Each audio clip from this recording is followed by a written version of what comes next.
Я думал, что, может быть, для вас и других, которые последуют за вашим примером, Бог сказал, чтобы я эту проповедь читал. Если мы поймем это откровение, то мы возьмем весь мир. Аллилуйя. Исход 6 глава, с 1 по 8 стихи. Господь, время пришло, чтобы слушать Твое Слово. Мы починаемся Тебе, смираемся под Твоей крепкой рукой. Говори нам, Отец, ибо слышат Твои рабы именем Иисуса Христа. И весь народ сказал Аминь.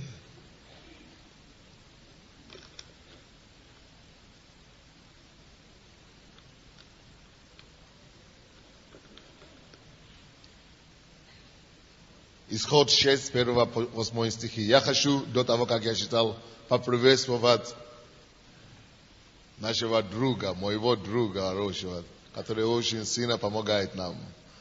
Это помощник главы нашего райадминистрации Дарницкого района станции, брата Руденко Виталий Васильевич. Смотрите, вас приветствуют. Рады вас видеть. Первый раз у нас на служении, да? Вы были еще у топа были, да? Но здесь в Центральной Церкви первый раз. Аминь. Видите, сколько людей любят Иисуса у Киеве. Еще будет одно служение после этого. Мы влюблены в Иисуса. Мы знаем, что вы тоже любите Его. Вся страна покорится этому имени Иисуса Христа. Я также вижу друзей, пасторей из регионов. С Беларуси у меня давний друг приехал. В Западной Украине. Сходный, или как мы говорим по...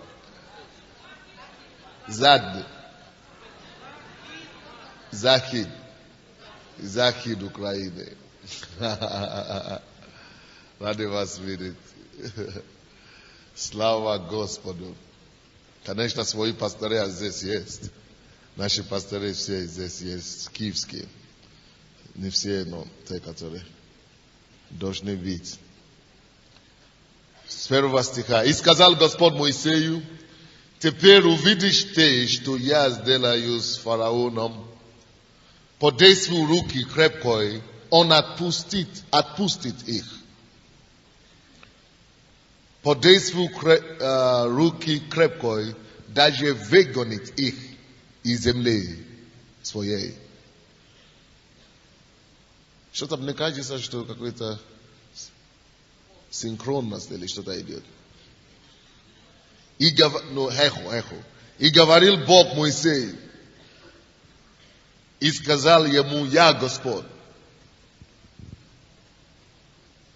Являлся я Аврааму, Исааку и Иакову с именем Бог всемогущий, а с именем моим Господь не открылся им.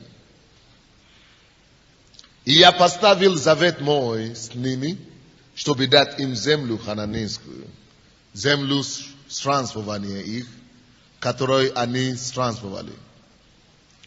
И я услышал стенание сынов Израиловых о том, что египтяне держат их в рабстве. И вспомнил завет мой.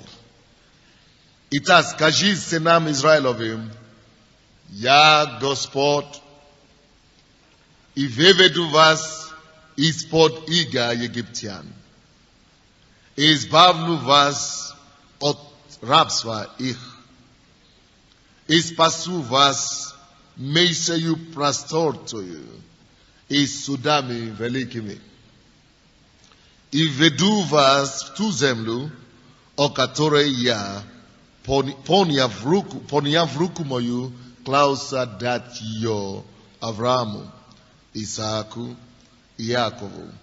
и дам вам ее в наследие. Я Господь. Если считать, если просчитать, в этом местном писании, которое я читал, 5 раз мы встречаем слово Господь. Давайте посмотрим еще раз. 2 стих. Я Господь. 3 стих. Господь. С именем моим Господь не открылся им. 4 стих. 5 стих. Или какой там? 6 стих. Я Господь. И выведу вас из Египта, из-под ига египтян. 7 стих. Я Господь Бог ваш. И извещу вас из-под ига египетского. 8 стих. Конце.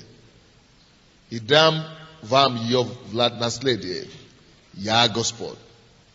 5 раз. В этом маленьком местописании 5 раз. 5 раз. 5 раз. Заметьте это себе.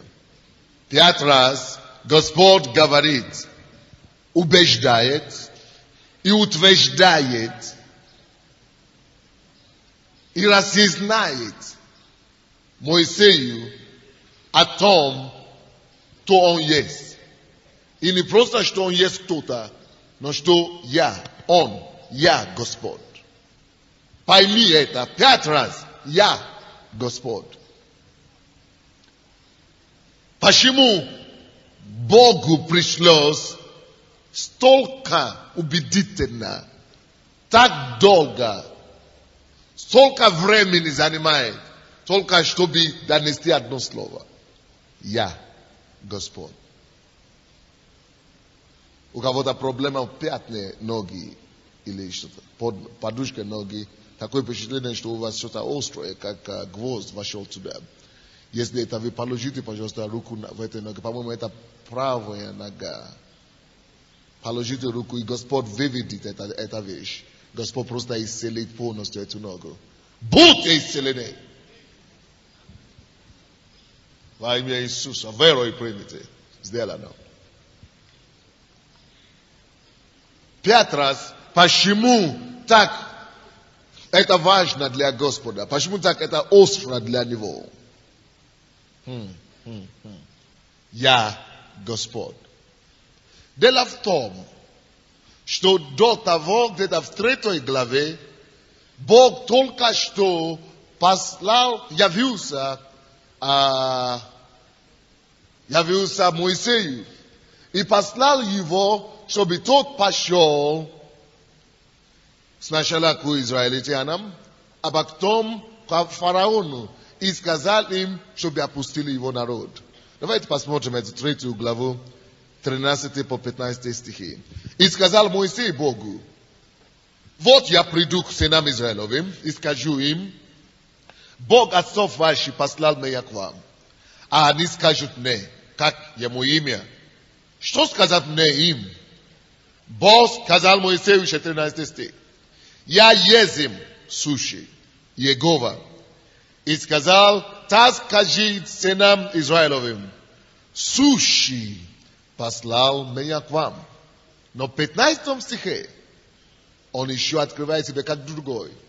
Сущий, я Бог.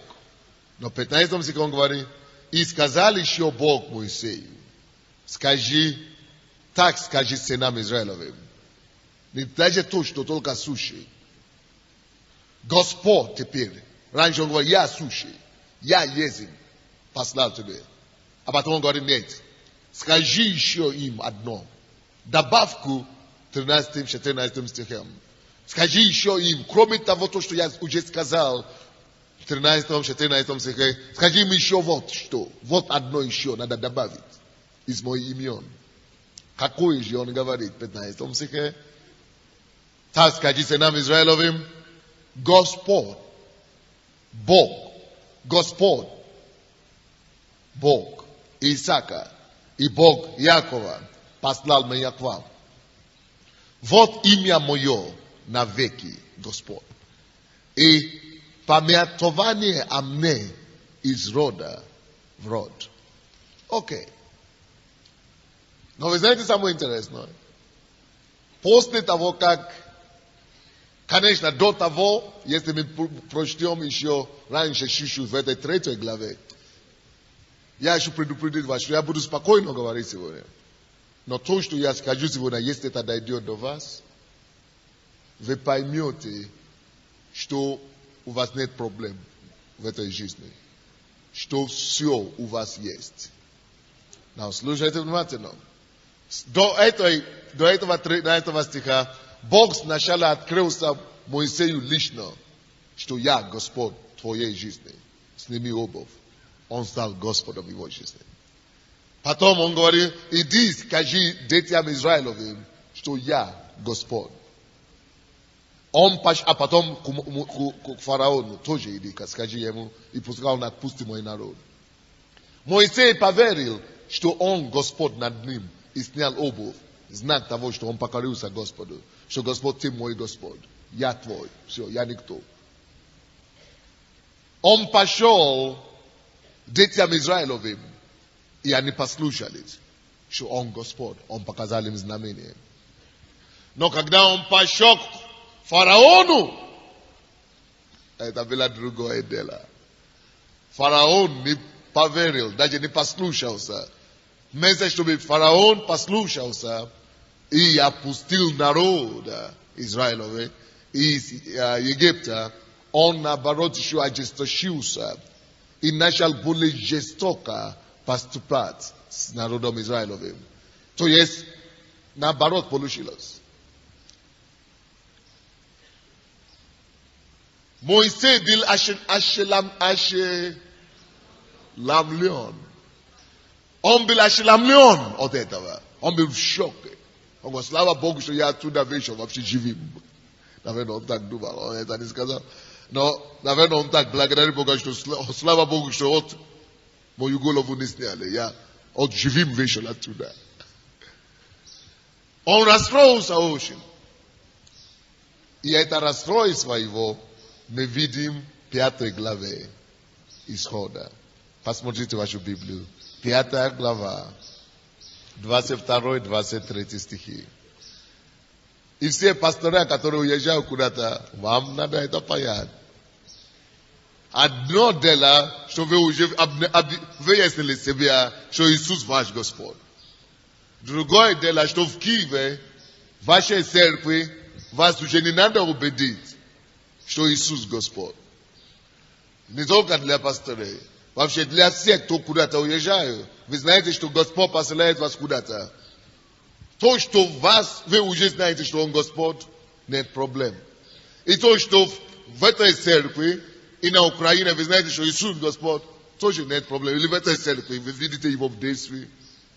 Но когда вы идете уже против фараона, вы начинаете встречать другие твердыни вообще-то, как Моисей.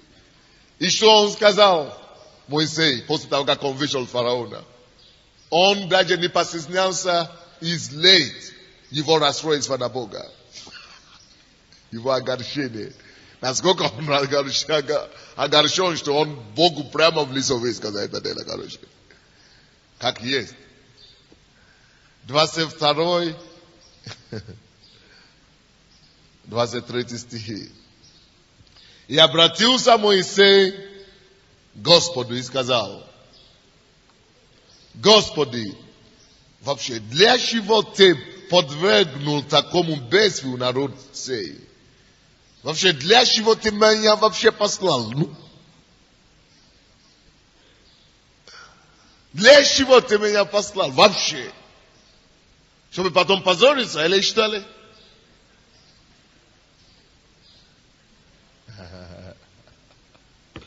Двадцать 23 стих. Ибо с того времени, как я пришел к фараону и стал говорить твоим именем, он начал хуже поступать с народом своим.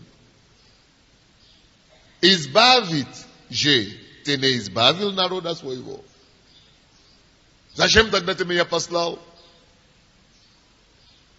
Избавить? Ты не избавил. Наоборот, еще хуже стало. Пока мы не пошли к нему, все у нас было в порядке. Пока ты меня не послал, Господь, у меня все было хорошо. Пока ты меня не вызвал и не сказал, что ты будешь использовать, все было нормально вроде бы. Но как только что ты меня послал, Господь, все ужасно стало. Он очень расстроился. Вы знаете, что Бог думал? И что Бог сказал? Вам это будет интересно. Послушайте. И об этом я хочу проповедовать сегодня. Я проповедую сегодня на тему Иегова Яхве. Иегова Яхве. Яхве. Не понимаю. Я тоже не понимаю.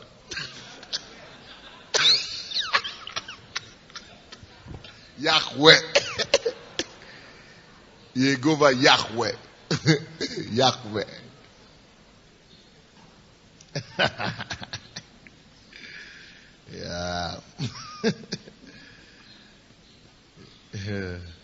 Как пишется. Ты умеешь писать? Давай подскажешь нам. Иегова Яхве. Я, Х буква, В и Е. Посмотри, как пишется на английском.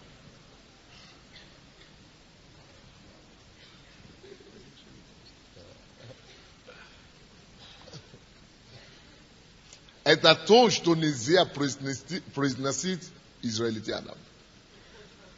Нельзя произносить. Нельзя. Поэтому они всегда говорят, когда, допустим, аллилуйя, это они имели в виду слава Богу, да? Слава Яхве. И они говорят, только я говорят, одно слово, я. Боясь, то есть он слишком большой, чтобы произносить его. И когда Моисей пришел и начал Богу высказывать все, что он думал о нем, что Господь, чего ты меня тогда к нему послал? Ты говоришь, что ты сущий, чтобы я пошел к нему, и что он освободит своего народа. Пошел. Мало ли того, что он не освободил. Еще им хуже стало. Слушайте, друзья. И Бог сказал, эй, Моисей. Давай ты будешь Моисей. Хорошо. У него тот же самый свет, как у меня пиджак. На камере будет плохо. Поэтому пускай он подойдет. Ты будешь Моисеем, значит. Готов кого-то избавить. Короче, да, когда, допустим, я от имени Бога говорю, Бог говорит, о, Моисей, как ты расстроился? Я вижу твое расстройство, дорогой. Но то, что ты не понял, это то, что проблема-то не в фараоне. То, что фараон тебя выгнал, то, что он еще сделал хуже моим народом, то, что он не освободил народа моего, как я обещал, что он сделает. Проблема не фараон виноват. А ты, дорогой. Как это так? Но я не пошел. Господь, я сделал точно, как ты сказал. И Бог думает, это ты так думал. Это ты так думаешь, что ты сделал, как я сказал. Ты сделал, как я сказал, физически. Говорил фараону словами, которые я тебе сказал сказать. Но ты говорил устами, не получив личное Откровение для себя. То я такой, который тебя послал. Ты не пошел со сознанием того Бога и величия, и могущества того Бога, который тебя послал. Ты не пошел со сознанием, что всемогущий Бог, владыка неба и земли, что я, Господь, послал тебя. Ты не пошел с этим менталитетом, с этим осознанием, с этим откровением. И потому что ты не пошел с этим убеждением в сердце, поэтому дьявол тебя и футболирует. Как мы говорим, это не, я неправильно говорю. Футболит. Всякий раз, когда ты что-то делаешь, просто от ума, с головы, просто слово, потому что пастор так молится, ты тоже так молишься. Без откровения в сердце, без личного откровения убеждения в душе, дьявол тебе футболит. Поэтому Бог ему сказал: Моисей, иди сюда. Проблема не фараон. Фараон это никто, это ничто для меня. Проблема это не в его могуществе, не в его силе, что он такой сильный. Он никто. Проблема в том, что ты не понял, кто тебя послал. Ты думал, что ты понял. Поэтому послушайте меня, Моисей. Первый стих, 6 глава. И сказал Господь Моисею: теперь увидишь ты, будешь только зрителем, знаешь. Что я сделаю с фараоном? По действию руки крепкой он отпустит их. У меня с фараоном нет проблем. По действию руки крепкой, даже выгонит даже сам. Будет просить, чтобы они сами ушли. Сам будет умолять, чтобы они ушли из его земли. Не то, что он опустит их. Он сам будет умолять их, чтобы ушли. Будет вообще выгонять, если они не захотят уйти. Настолько это серьезно. Чтобы ты знал, что фараон это вообще не проблема. Почему тогда он это еще не сделал до сих пор? Моисей спрашивает у Бога: почему тогда он это не сделал, когда я пошел? В том-то и дело. Теперь послушай. И говорил Бог Моисею. Бог сказал Моисею. И сказал ему: слушай, то, что ты не понял, когда ты пошел к Моисею, а к фараону, это то, что я Господь. Я хозяин земли. Я, Господь обозначает господствующий. Я царь.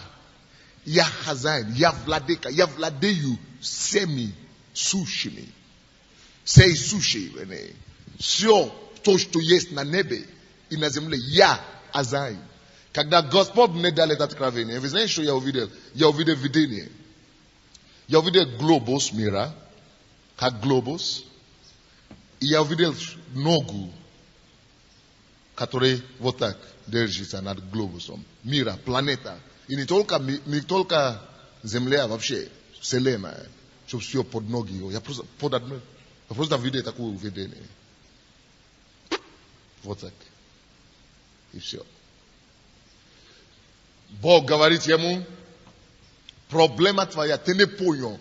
Ты пошел к Моисею, как будто, ты пошел фараону, как будто фараон это могущество.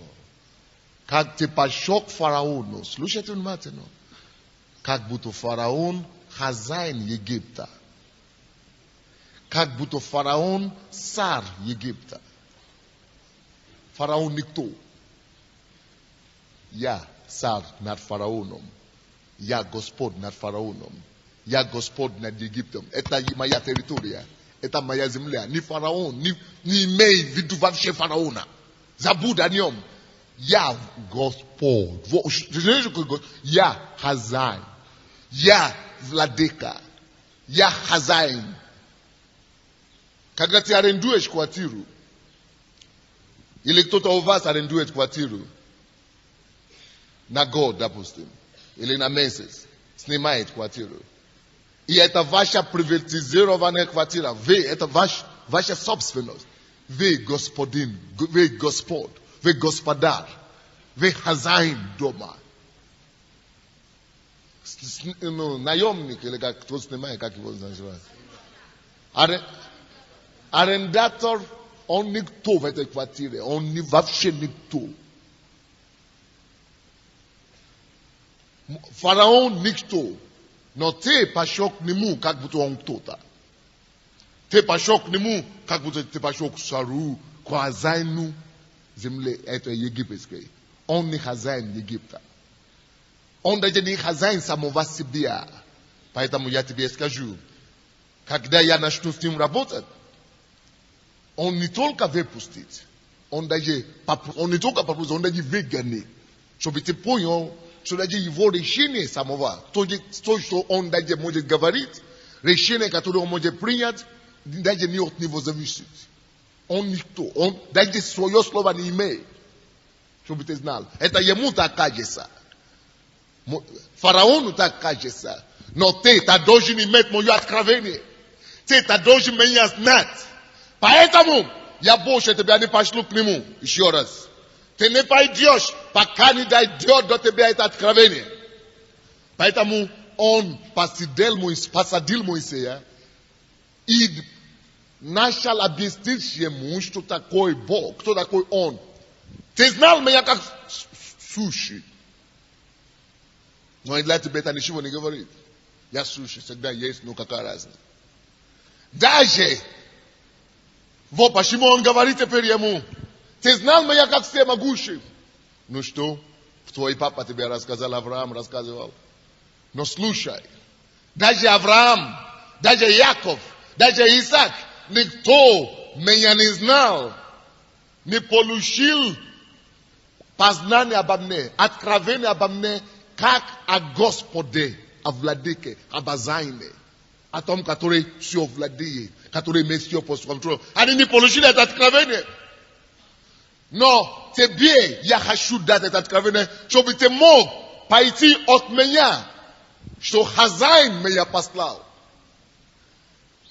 Я Господь. Поэтому он говорит в 3 стихе, и говорил, являлся я Аврааму, Исааку и Якову с именем Бог всемогущий.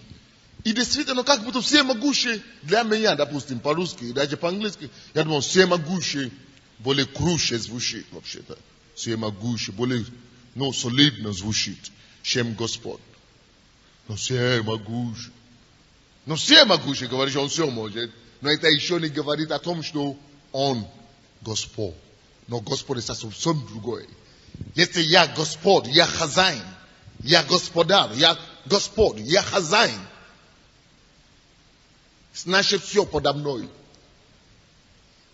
Я Господь, я хозяин всей земли.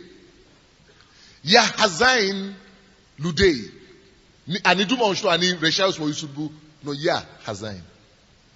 Всякого человека он никто. Я его хозяин. Твой муж, который, как Иван Грозный, приходит и угрожает тебе, он пешка вообще, извините, или как вы говорите, пешка? Пешка вообще в глаза Бога. Или как мы говорим?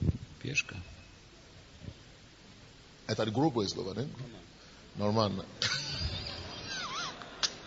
Он говорит нормально, я поверю.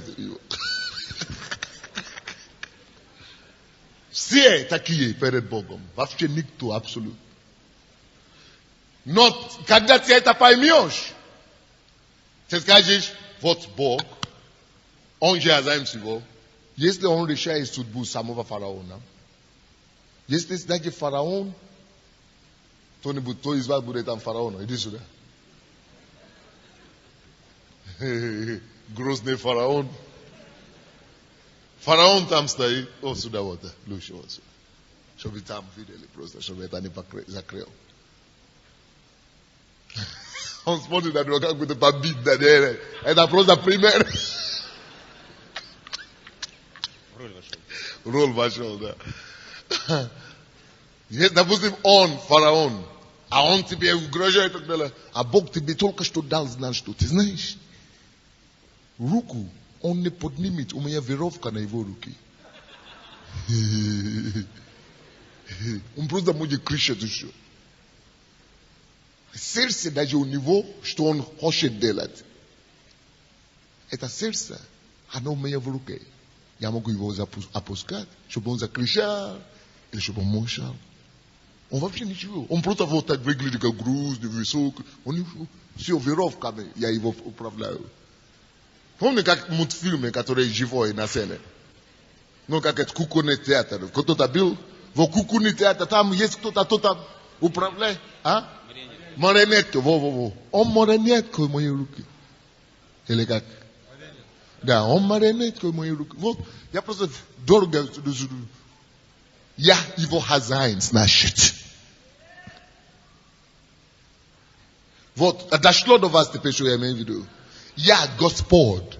Вот я тот актер, который за сценой, который поднимает куклу. Вот я тот голос, который говорит. Вот я тот, который махает руку его. Или открывает его рот. Я вообще все, кто решает. Я Господь тут вообще. Ты должен это понять. И когда ты поймешь, что он Господь, он все решает, вообще, оказывается, не фараон, и ты приходишь к нему после того, Бог уже открылся тебе, ты уже знаешь истину, что он хозяин всего. Не только над фараоном, но над всем миром, над всяким человеком. Он Господь. Это откровение, когда оно доходит до вас, вы начинаете, если вы живете именем Господом, если вы хотите что-то достичь и делать именем Господом, если вы идете с этим откровением, все становится возможно для вас дешево. Все опускается в ваши руки просто так. Все становится легкой добычей для вас. Если у вас есть откровение о господстве Его, все остальное, все в этом мире становится легкой добычей для вас. Скажите кому-то рядом с вами, если у тебя есть откровение о господстве Иисуса, все станет для тебя легкой добычей.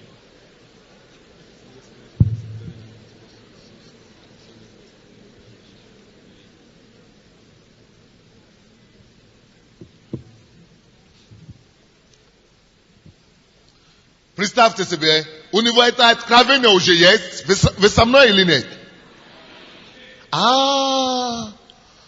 Он ничего не решает, оказывается. Бог Господь. И это сам Бог, который Господь, который все решает. Посылает меня к тому, кто вообще ничего не решает. Он же управляет его действиями. Поэтому Моисей просто пошел. Алло, теперь. Фараон, отпусти народ. И фараон опять говорит, ты что, никуда не опущу. Знаете, что фараон, что Моисей сделает? После того, как он уже знает, вместо чтобы он испугался, он никогда после этого уже не расстраивался на Бога. Он уже, не опустишь, хорошо, я вернусь. Если вы поймете господство Иисуса, вы поймете, что ни одна страна не слишком тяжелая. Наша проблема в том, что я должен умереть, я должен понять, я должен больше размышлять об этом. Если мы поймем это, будем больше размышлять об этом, он хозяин. Мы поймем, что нету трудного города для Господа. Нету трудная страна. Нету закрытая страна для Бога. Он Господь. Если я пойму, и слушайте, всякий избавитель должен получить откровение о господстве Бога. Всякий Моисей. Без этого откровения ты не состоишься как Моисей. Напишите это себе. Ты не состоишься как избавитель в твоем мире. Без откровения о его господства. Это серьезно. Ты должен видеть, ты должен убедить себя об этом. Ты должен позволить это, войти, внедриться в своем сознании так сильно, что ты начнешь ходить вообще как царь на земле. Я рассказывал ситуацию, когда я не скажу какой район, я уже сказал. Начальник милиции моего района вызвал меня, говорит, ты пишешь заявление на вид на жительство. И ты знаешь, что мы в тебя не дадим. Мы решаем. Мы решили, что ты не желаем элемент в нашем районе. Я говорю, что это не ваша сила решать. Вот твои документы. Все уже здесь. Оно уже у меня лежит 3 месяца. Я говорю, пускай пока лежит, значит пока не надо. Когда понадобится, вы получите приказ оттуда, куда нужно. Он думает, что я имею в виду от власти, откуда да. Но мы это знаем.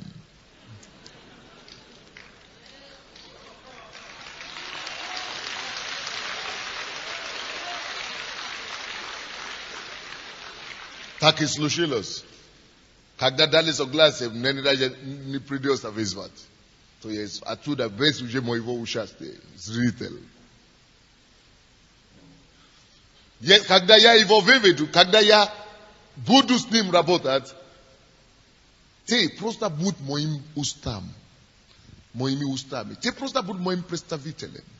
Ты просто иди представляй меня. Ты просто иди говори от имени моего. Слушайте сюда, друзья. Если вы посвятите себя одной целью, чтобы жить, спасибо, можно идти, чтобы жить для Господа.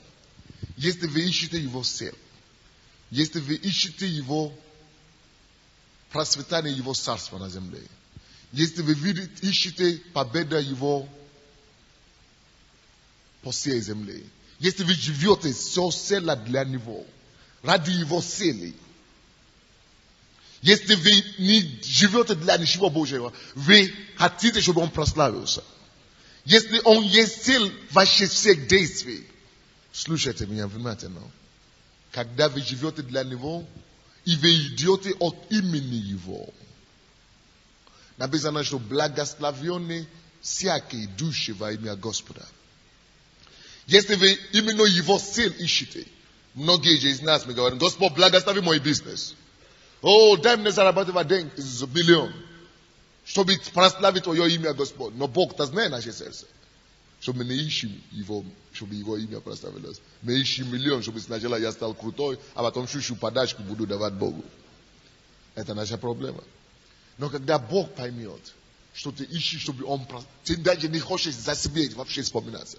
Ты ищешь, чтобы Он прославился. Во всем. Ты ищешь Его цель. Если ты ищешь Его цель, посвященный царству, ты обладаемым царствами, целями царства. Слушайте, что будет? Тогда вся земля, все, что на земле, все люди, все золото, все серебро, все средства мира сего начнут работать на вас. Вот почему Иисус сказал Матфея 6:33: ищите прежде царство, а будьте обладаемыми с Божьим царством, но целями. Будьте обладаемыми перспективой. Пускай это станет вашей жизнью царство. Что вы хотите только прославить Его. Вы живете, чтобы Он явился. Если вы наполнитесь этой силой, вы живете для Него, и вы убедите Бога в этом. Когда вы пойдете, чтобы строить детский дом, Бог, вы пойдете молиться Богу, а Бог скажет: иди, возьми детский дом. Это, если уже есть детский дом, иди стучи, оно тебе даст. Или депрессии, деньги te полужи. Все, потому что ты обладаешь Божьими царством, это твоя цель. У тебя нет скрытых мотивов. Все начинает работать на тебе, потому что ты же работаешь для него. Твои цели же, твои мотивы прославить его. А все принадлежит ему, все под ним. Он хозяин, он Господь, он господин, он Господь. И если у тебя будет это откровение, многие люди одержимыми Божьими царствами, Божьими целями, они хотят прославить Бога, их мотив правильно, они хотят жить для Господа, но нету, как Моисей. Он хотел прославить Бога, он хотел прославить его, он ради Бога готов даже рискнуть свою жизнь, но без откровения о господстве. Ты можешь иметь правильные мотивы, но если это откровение не будет у тебя, если ты не будешь видеть себя сверху, со стороны Бога, он владыка, я для него живу, я от имени его пришел. Это все ему принадлежит. Я не ищу своего, я для него. Ничего не освободится, не высвободится. Но когда ты знаешь это откровение, оно наполнит твое сердце. И ты, допустим, нуждаешься в деньги, чтобы арендовать этот зал. И оно нужно, чтобы прославить Бога. И Бог, конечно, это знает. Вы просто тратите слишком много времени, чтобы молиться.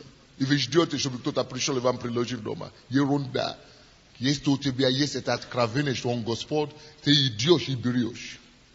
Ты уже знаешь, что все служит ему. Все от него и все для него. Все должны служить ему. Если это дьявол держит, повелевай дьяволу, чтобы он отпустил руки и собери. Если это человек держит, иди скажи человеку, дай. Я вам это покажу еще раз, доказательство.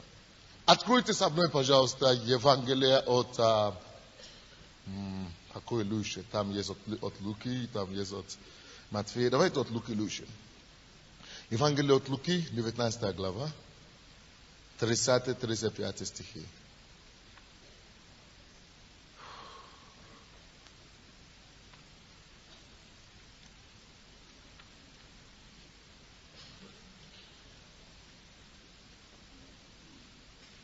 Девятнадцатая глава от Луки, 30-35 стихи.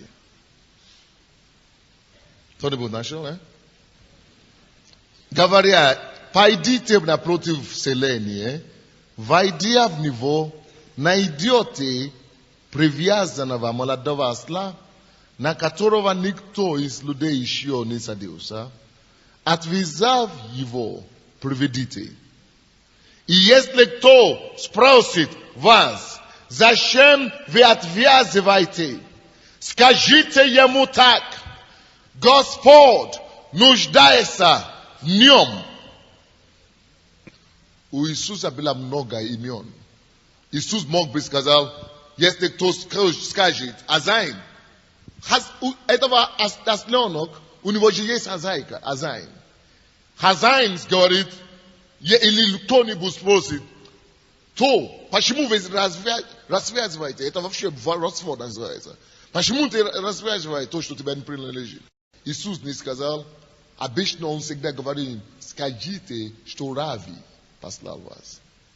Или скажите, что Учитель послал вас. Но в этот раз Иисус не использовал ни Учитель, ни Мессия, ни Рави, ни какие-то из его имен, ни пророк. Он выбрал одно, единственное, эффективное. Иисус имел откровение о Иегове Яхве. Господь и господствующий, Господь хозяин, Господь владыка. Поэтому он сказал, когда спросят у вас, зачем вы развязите, скажите им, что Иегова Яхве, Иегова Господь, хозяин всего всей планеты, хозяин всей вселенной, хозяин Sivo, Gospod. Skajite, Gospodu nadabi. Gospodu nadabi. Imeno Gospod. Pashimi imeno Gospod. Nidaje ni Bogu. Net. Gospod. Hazain. Потому что Господь обозначает хозяин. Господь. И Иисус же живет для его цели. Его мотив был правильный. Его цели были соответственны с Божьими планами. Он был обладаемым мотивами и целями царства. И когда он знает, что если он придет от имени Господа, ничего не может устоять. Ничего не удержится перед Господом. Все сдаются Господину. Все уступают хозяину. Когда вы придете в Арабские Эмираты или Арабский мир, вы пришли от хозяина. Хозяин нуждается в этих арабов. Хозяин зовет вас. Дьявол не может удержать. Надобны Господу. Но мы, много раз мы уже говорили это слово. Надобны Господу без этого откровения. Не как Моисей, первый раз, когда он пошел. Мы говорим, опусти мой народ, фараон. А он говорит, ты кто? Ты вообще не понял сам, что ты говоришь. Но когда он получил откровение, что Господь, Иегова, Яхве послал меня, он уже вернулся туда и говорит, опусти. Тут говорит, нет, я не опустил. Значит, ты ждешь, чтобы с крепкой силой, рукой крепкой. Значит, ты ждешь больше издевательства над собой. Хорошо, не опусти, конечно. Не опущу, конечно. Так я уже знаю, что тем больше он упирается, тем больше крепости Божьей проявится. Тем больше издевательства дьявола. Никто и ничего не устоит перед словом надобен Господу. Когда человек, который это говорит, имеет откровение о господстве. Поэтому Иисус послал их. Иисус сам имел это откровение, но он переживал за учеников. Они могут просто развязать, и кто-то скажет, и ничего не будет. Ну, потому что они не знают, что сказать, они не узнают, что сказать. Но если они поймут то, что надо понять, если они получат откровение о господстве, поэтому Иисус сначала дал им откровение о его господстве, прежде чем послал их. Что я хозяин всего, я хозяин земли, я хозяин этого хозяина осла, я хозяин тем более осла, я хозяин всего. Поэтому просто скажи им так, Господу надобен.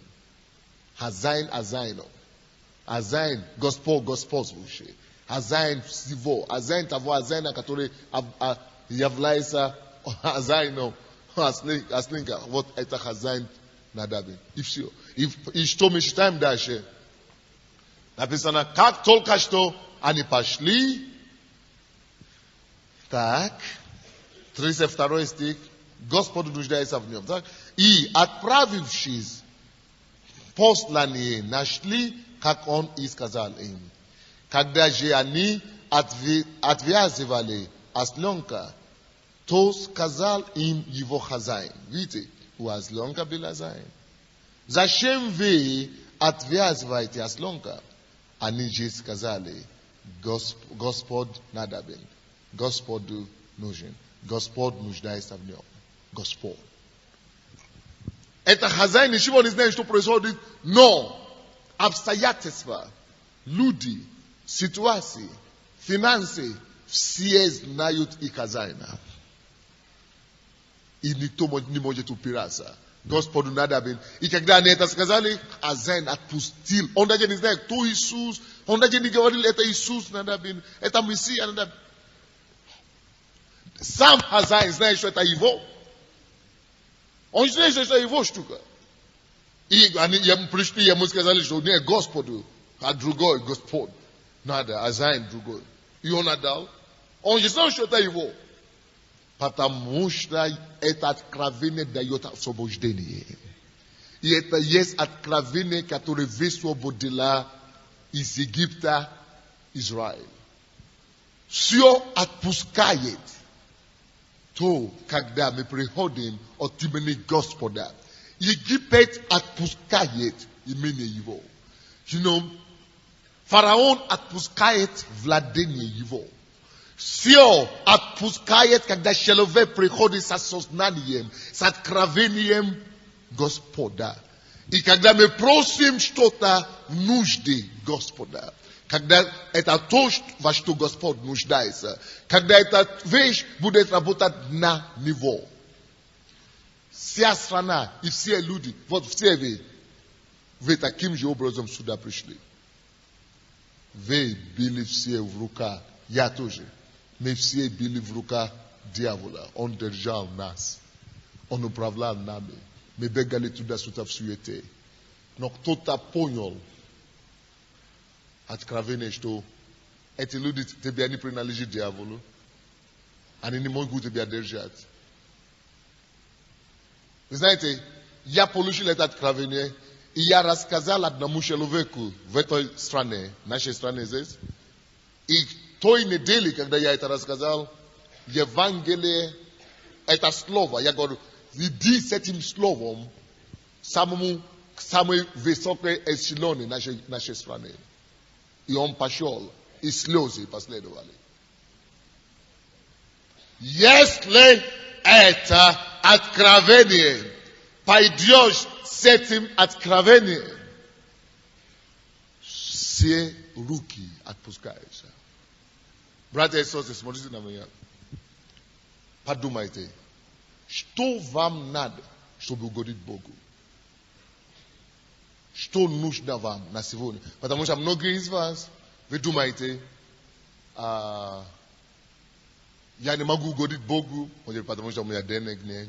Я не могу угодить Богу, потому что визы нет.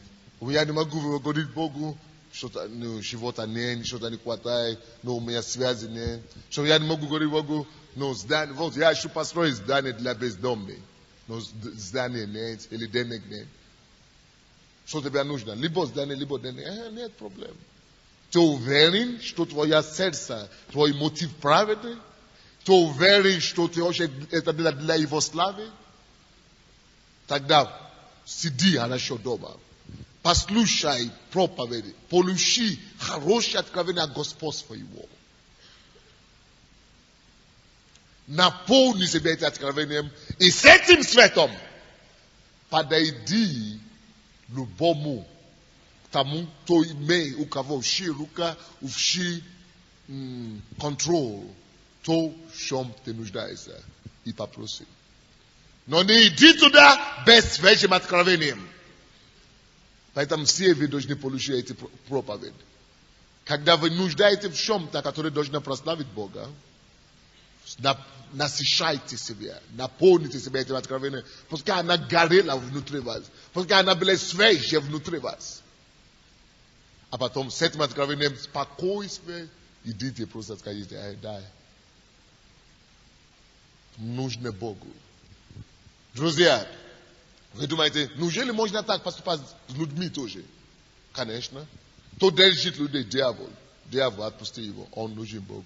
Иди, скажи ему, просто пригласи его. Все. Он говорит, я еще не, значит, он говорит, я еще не готов, я еще не готов.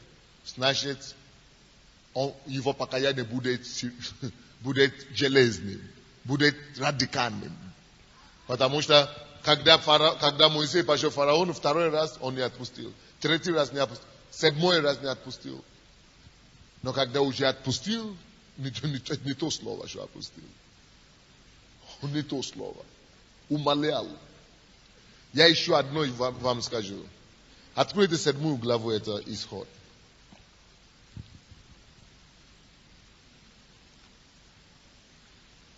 Это не слишком сложно вам, то, что я говорю? Нет?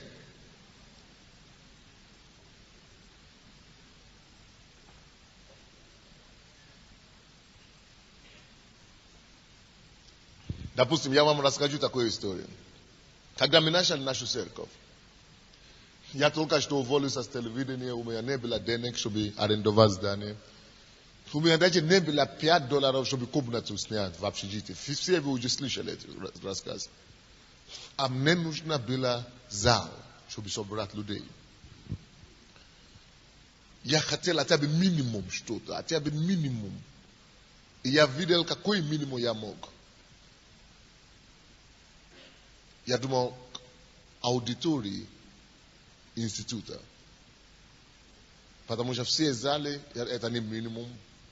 Я мог бы пойти за зал, но Бог не обязан мне дать зал, потому что есть что-то, которое можно еще использовать. Поэтому класс был достаточно. Но этот минимум, который мои деньги могло, и у меня даже не было денег платить. Еще мне говорили, что нельзя, потому что какой-то указ вышел как раз в то время, что в учебные заведения, это было КПИ, Политехнический институт тогда был, что там нельзя вообще религиозные вещи говорить. И я молился Богу, Господь, ты хозяин всего. И притчи, 21 глава, 1 стих написано, сердце царя, сердце всякого человека в руке Бога. Господь крутит его сердце. Любого человека. Так что это не просто вещи принадлежит Богу. Господня земля. И все то, что в ней. Но не только вещи, но и люди. И я пошел к этому декану, который возглавляет это отделение, то есть факультет. Он говорит, не, я не решаю. То есть, я никто вообще, никто меня тогда не знал. Но вы знаете, куда я добрался? Я добрался до ректора института. Сам. Просто я иду как от хозяина. Он хозяин всего. Они говорят, вы вообще знаете, что вы думаете? Что вы говорите? К ректору. У меня даже не была печатная машина, чтобы печатать заявление. Я рукой написал заявление. Знаете, по-русски у меня же рук почерк такой, как будто курица пишет.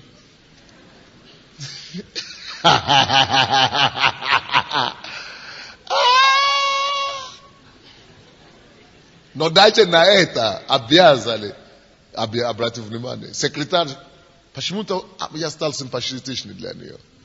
И она сказала, я сделал. Первую неделю ходил, вторую неделю ходил. А он депутат еще в Верховный Совет был. Чтобы его найти вообще был проблема. И я пошел отсюда, я говорю, мне нужен этот зал. Я хочу помочь людям. Дайте мне зал. Он говорит, что вы хотите вообще? Он говорит, где ваше заявление? Он просто подписал. Я собрался там бесплатно, пока у меня деньги не появились чуть-чуть. А потом я начал платить. Он хозяин всего. Если я это понял и пойму, с этим осознанием вы должны нагрузить себя этим осознанием. Слушайте сюда. Когда вы наполнены этим откровением, и вы идете от имени Господа, который есть Господь всего, хозяин всего, вы уверены в этом. Это откровение у вас есть. Если оно есть у вас, все вещи, вы для всех вещей, то, что вам нужно, к чему вы идете, вы становитесь, если вы идете от Господа, вы поняли это откровение, и вы хотите использовать это все для Его славы, для Него. Вы, пришли от Него, от Его лица. Вы не ищете своего. Это не ради себя. Вы хотите это ради царства. И вы идете с откровением, что Он Господь. Когда вы начнете говорить, слушайте меня сейчас. Вы начнете только говорить.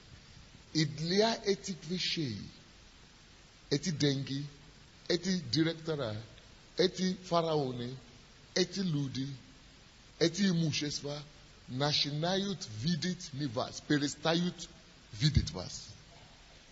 Вы становляетесь тут же для всех, кому вы пойдете, как сам Бог. Потому что вы наполнены Его намерениями. Когда с этим откровением, что он Господь, вы приходите, что он, ты есть Господь, я пришел от тебя. Откровением это наполнено ваше сердце. И вы начнете говорить как от Господа. Эти вещи начнут воспринимать вас. Не вас. Как самого Бога. Я вам это докажу. Исход 7:1.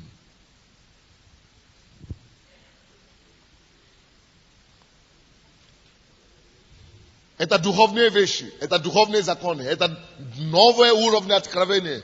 Вы должны просто согласиться с этим, просто принимайте верой. Не постарайтесь понять головой. Вы не поймете головой откровение, душой просто примите. Поверьте это. Давайте я вам покажу. 7 стих. 7 глава. 1 стих. Но Господь сказал Моисею. Моисей уже понял, что такое Господь. Ты же хозяин всего. Ты мой хозяин. Я принадлежу тебе. Я не только принадлежу тебе. Ты не просто мой хозяин. Ты хозяин и всего. Господь, я понял. Господь мне сказал, чтобы я что-то делал для него. Он же Господь. Все принадлежит, все в его руках. И он просит, чтобы я что-то делал для него. Значит, все, что нужно мне, чтобы я это сделал, автоматически должны повиноваться, потому что... Но Господь сказал Моисею, смотри, я поставил тебя кем? Маленький Б или большой? Башим. Поставил тебе Богом фараону. Аарон, брат твой, будет твоим пророком. Устам. Поставил тебе Богом фараону. Что это значит, друзья? Потому что ты уже получили откровение моего господства. Что я Господь всего. Что фараон сам даже принадлежит мне, что он никто. Я его Господь, я его хозяин. Если ты с этим осознанием придешь к фараону теперь, с этим откровением, ты будешь кажется или казаться фараону. Благодаря это откровение сделает тебя могущественным. Это откровение сделает тебя могущественным его. Это откровение сделает тебя масштабе Бога самого. Не то, что Бог маленький. Бога для него. Он будет тебе воспринимать как Бога. Открыть мой том. Так что успокойся. Самое главное, чтобы у тебя было это откровение. Вот почему я сказал с самого начала, когда Моисей сначала жаловался, проблема не в фараоне. Моисей, чего ты плачешь? Куда ты сам? Проблема не в фараоне, проблема в тебе. Когда мое откровение срывается в твоей душе, оно сделает тебе как Бог. Над любым обстоятельством, куда ты приходишь. Вот почему написано. Я вам это докажу в Новом Завете тоже. Евангелие от Иоанна 10, 30, по-моему, или 34 стих. Написано, если написано, что каждому, кому приходит Слово Божье, Бог назвали кого? Давайте назвать. Евангелие от Иоанна 10 глава.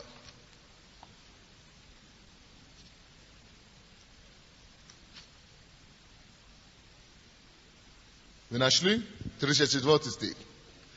Ответил им Иисус, не написано ли в вашем законе? Я сказал, вы боги. Если их назвал он богами, это я сам только что получил откровение, это я напишу себе. Бывает.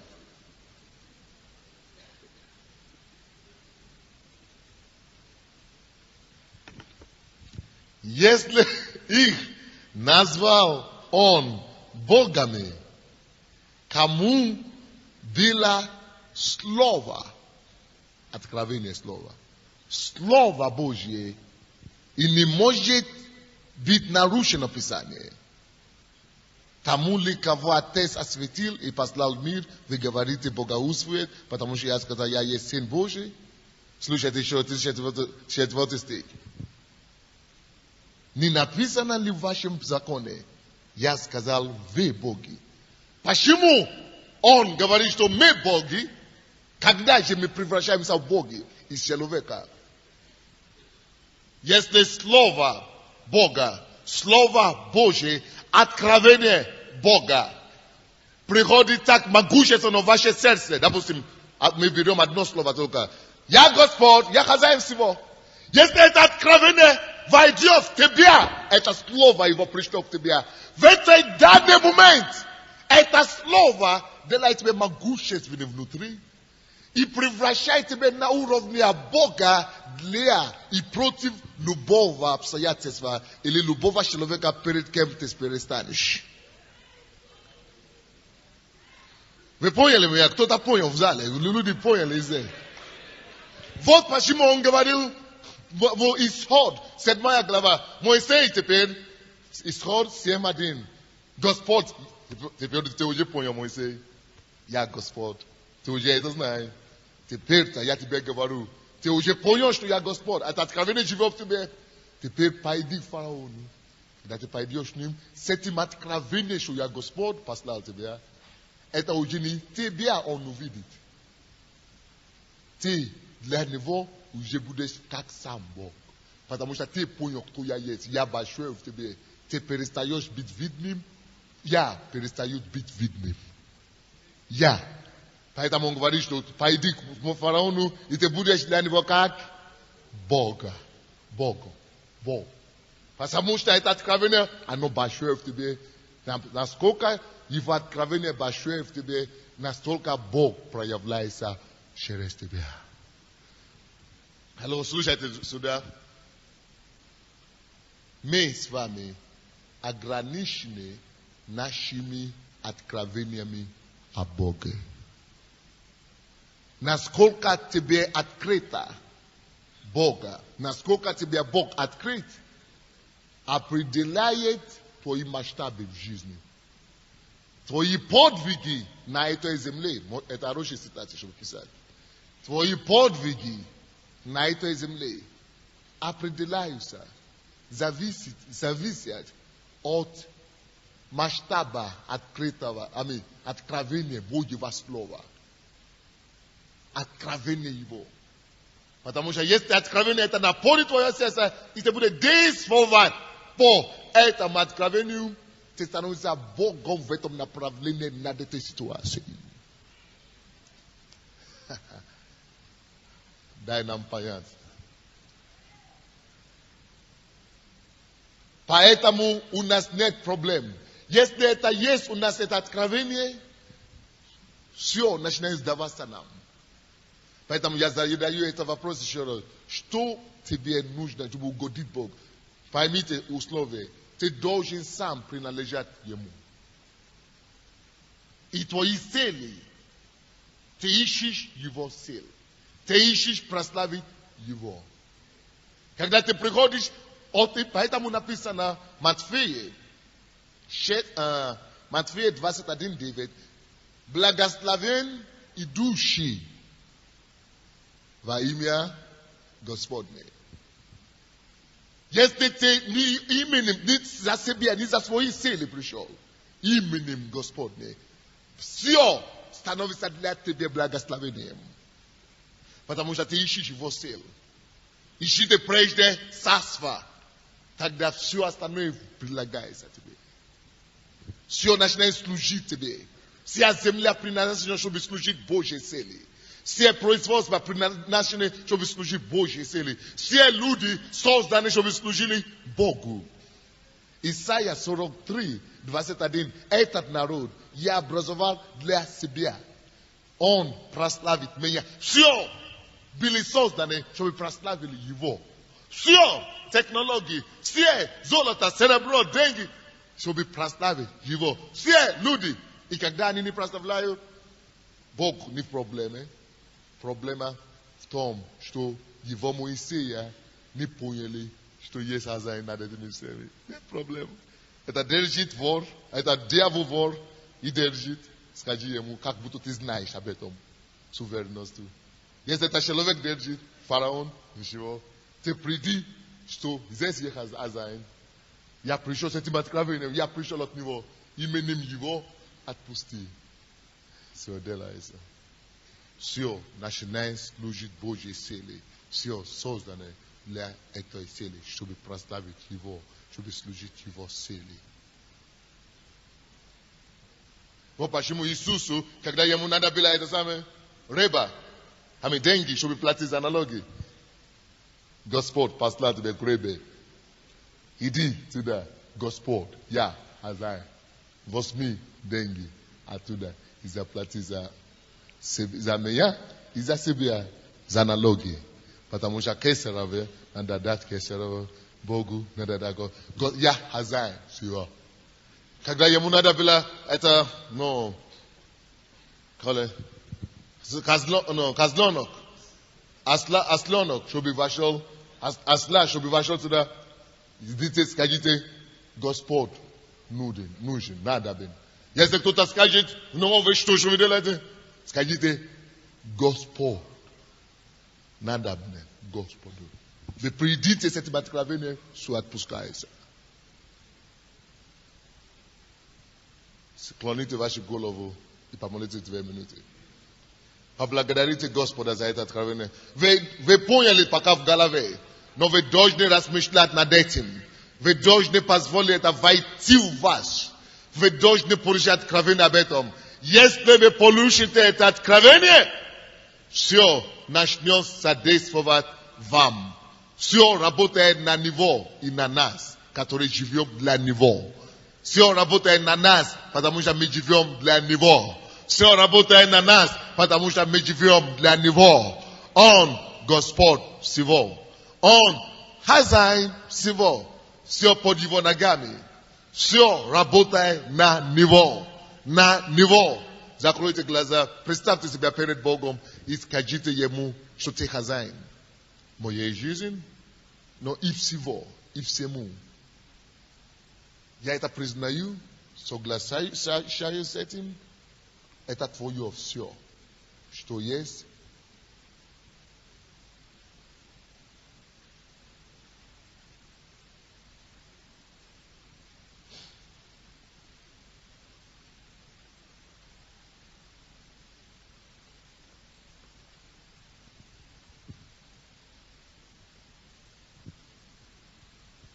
Теперь давайте станем, мы будем другое делать. Определите, пожалуйста, пока вы встаете, что вам нужно, где вы должны прославить Господа, что Бог просит вас делать. Что Бог просит вас делать, и что мешает, что стоит на дороге, что мешает между вами, что не дает вам получить. Может быть, вы хотите, чтобы какие-то люди пришли к Богу, чтобы они прославили Господа. Люди, обстоятельства, страны или что. Теперь начните говорить. Только не просто говорить вы будете, вы должны готовы идти к фараону, чтобы идти сказать, нужен. Отпусти. Или все то, что надо сказать. Но сначала скажите это сейчас дьяволу, который держит всего, потому что он есть временный Бог этого мира. Но он вор. Иисус уже вернул нам владельство, он Господь. Давайте сейчас начните говорить обстоятельствам. Телевидение, газеты, финансы, украденные деньги Украины, чтобы они вернулись служить Господу. Украденные, то есть все. Думайте все. Думайте обо всех вещах и провозглашайте. Я говорю вам от имени Господа. Отпусти. Иди служить Господу. Иди ко мне. Народ Украины. Я говорю тебе во имя Господа Иисуса Христа. Он хозяин всего. Ради него. Ради его славы. Дьявол, отпусти этого народа. Отпусти Украину. Во имя Иисуса Господа всего. Иегова Яхве. Отпусти эти 20 миллионов украинцев, чтобы они совершили служение для него. Во имя Иисуса. Нашества, власти, мироправителя тьмы века сего, дух злобы поднебесными. Именем Иисуса отпустите народа Божьего, чтобы они совершили для Него служение. Именем Господа Иегова, Иегова Яхве, Господь владыка всего. Я проговариваю финансам, украденные из Украины, в швейцарских банках, американских банках. Повелеваю вам именем Господа, верните сюда рукам верующих, руки в церкви, возвращайте в церковь, чтобы покорить эту землю Господу, возвысила и прославила Царство Божие во имя Господа Иисуса. Придите домой, придите обратно. Все ключевые люди, бизнесмены, магниты, все, кого ты держишь сейчас дьявол, я как Моисей пришел, мы как Моисей пришли. Дьявол, опусти все, что ты держишь. Отпусти этих бизнесменов именем Иисуса, чтобы они прославили Его. Дьявол, отпусти эти заводы, эту экономику именем Господа.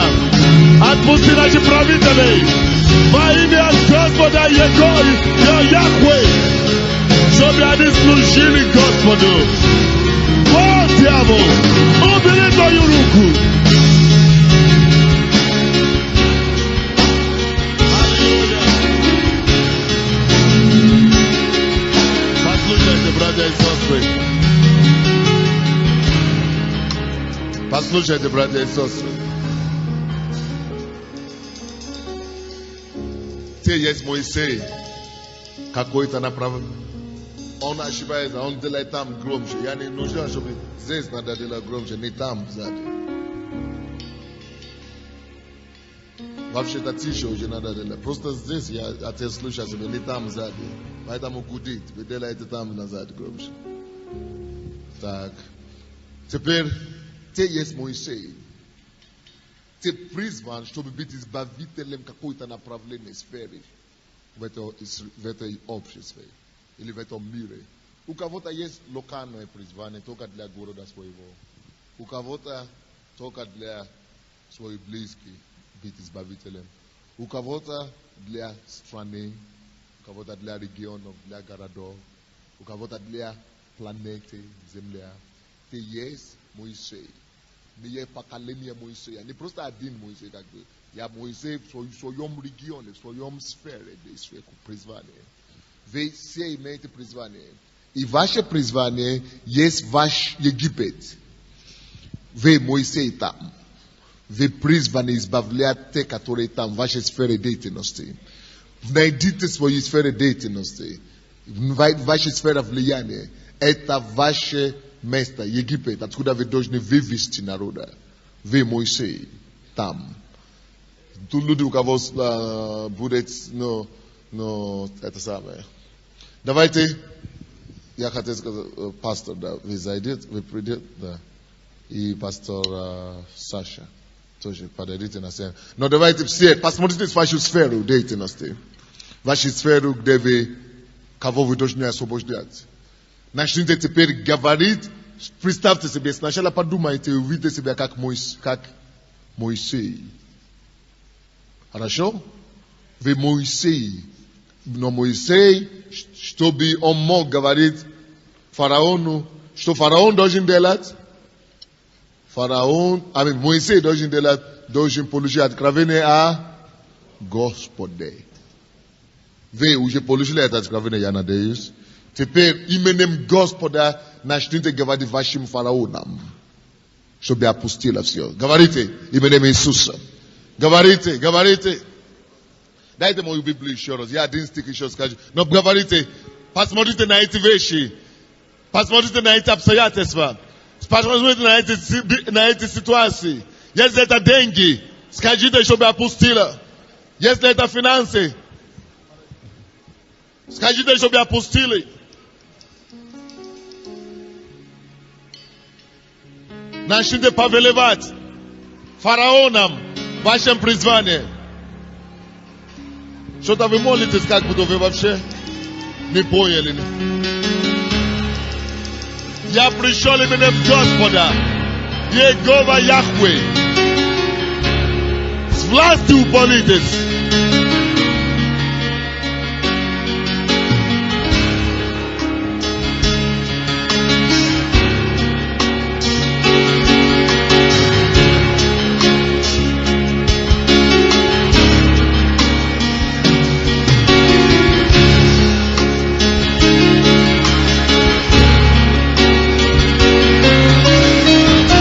Аллилуйя. Послушайте сюда. Я вам дам еще одно местописание. Вы не поняли меня. Я еще вам дать еще одно доказательство, что все отпускается, когда вы приходите с откровением о Господе. Все сдает свою позицию. Допустим, послушайте еще одну пример. Исход, 12 глава,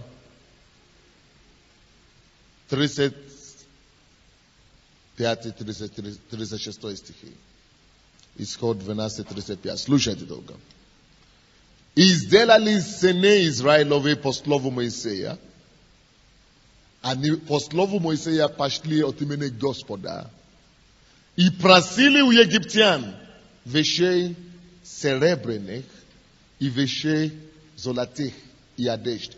Если ты не просишь сегодня, когда это откровение свежее в твоем уме, в твоем сердце, ты можешь пропустить самое интересное.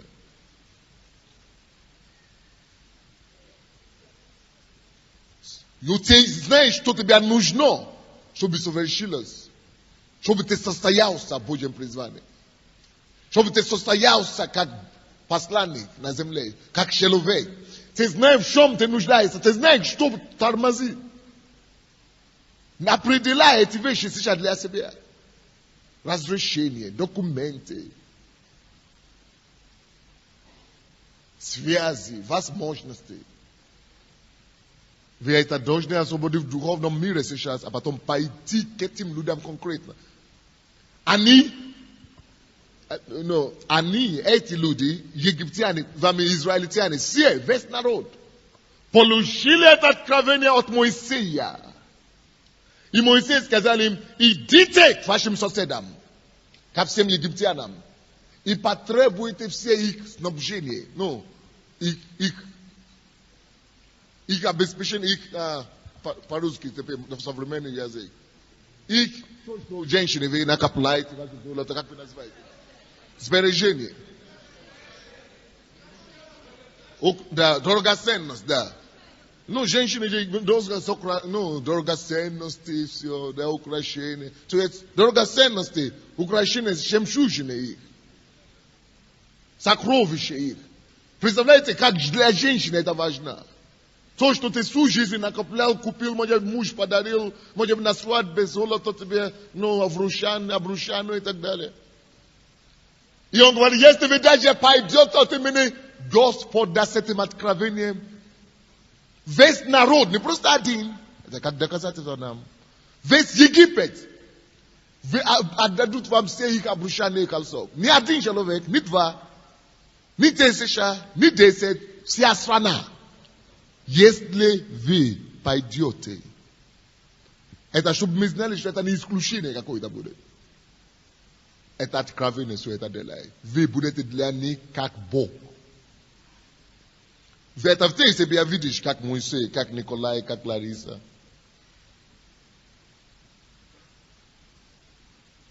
Они будут тебя видеть как Бога. Ты видишь себя как Бога для них. Попробуй. Проси. И вы знаете, Израиль поверил ему. Они пошли именем Господа и попросили серебряные вещи золотых и одежд. Господь же дал милость народу своему, глаза египтян. и они давали ему. И обобрали он египтян. Израиль обобрал весь Египет. Почему? Потому что когда они приходят именем Господа, это становится как милость. Они становятся как Бог для них. И начинают все делать как для Бога. Милость. Когда вы пойдете просить, Бог даст сверхъестественную милость для вас от этих людей. Они не будут знать почему. Даже фараон, который раньше говорил, ты что? Когда он уже опустили, он говорит, уходите сюда побыстрее. И еще помолитесь за меня, пожалуйста, прежде чем вы уйдете. Он так и сказал, серьезно. По-моему, 13 глава. Помолитесь еще за меня. 12 глава. Помолитесь еще за меня. Если вся страна Египет, когда Израиль пришел с откровением о Господе, они вынуждены отдать все то, что они сберегали всю жизнь, и женщины, золото их, то это серьезно.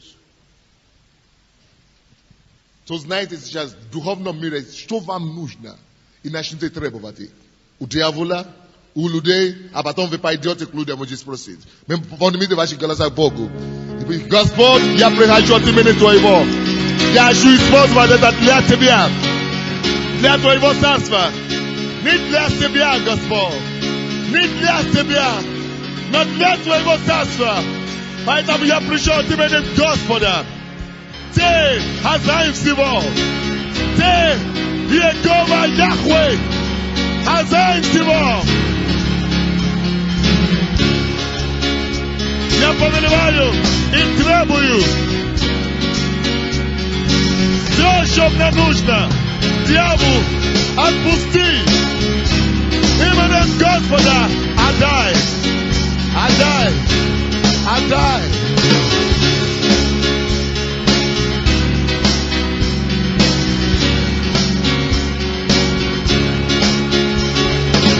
Отдай именем Господа. Именем Господа отдай обратно мне. Нужно Господу.